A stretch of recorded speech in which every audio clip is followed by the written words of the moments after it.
আসসালামু আলাইকুম প্রিয় দেশবাসী। বাংলাদেশ জাতীয়তাবাদী দলের চেয়ারম্যান জনাব তারেক রহমান সিলেট শাহজালাল শাহপরান মাজার জেরাত করে উনি নির্বাচন পরিচালনা শুরু করেছে। সিলেট, চট্টগ্রাম প্রতিটি জেলায়, ডিস্ট্রিক্ট বা বিভাগে। আর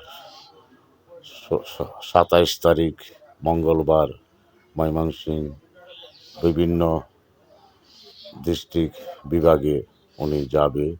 নির্বাচনের হয়তো আর 10-12 দিন নির্বাচন পরিচালনা করতে পারবে। তারপর 12 তারিখে নির্বাচন।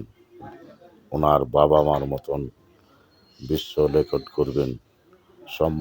বিশ্ব সম্মানিত ব্যক্তি হবেন একদিন বাংলাদেশ জাতীয়তাবাদী দলের বর্তমান চেয়ারম্যান জনাব তারেক রহমান। উনি বাবা মার মতন, প্রেসিডেন্ট জিয়া, তিনবারের প্রধানমন্ত্রী বেগম খালেদা জিয়ার মতন সম্মানিত ব্যক্তি আল্লাহ ওনাকে করবেন। দেশের জনগণ যেভাবে ওনার ডাকে সাড়া দিচ্ছেন, হয়তো বাংলাদেশ জাতীয়তাবাদী দল বিএনপি নির্বাচনে জয় হতে পারলে সর্বোচ্চ সম্মান তারেক রহমান বিশ্ব নেতার মতো যোগ্য হবে। বাংলাদেশ জাতীয়তাবাদী দল বিএনপি, আমার ভৈরব কুলিয়ার চরের জনগণ, আমরা আলম ভাইকে দানের শীষ প্রতীকে ভোট দিয়ে নির্বাচিত করে সংসদে পাঠাবো।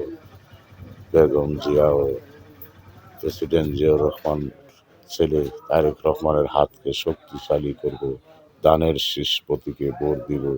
আলম ভাইকে জয়যুক্ত করে সংসদে পাঠাবো।